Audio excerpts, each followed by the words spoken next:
The RAAS system stands for the Renin-Angiotensin-Aldosterone system. This system is initiated by something called renin. Once it's stimulated, that renin goes and acts on the kidneys. It turns something called angiotensinogen into angiotensin 1.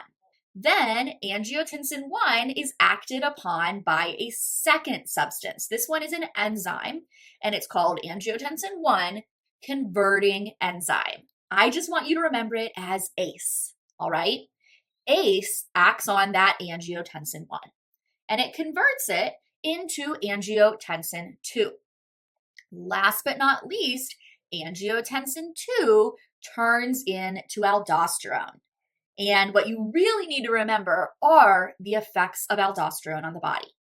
3 primary things happen. Sodium is retained, water is retained, and potassium is excreted.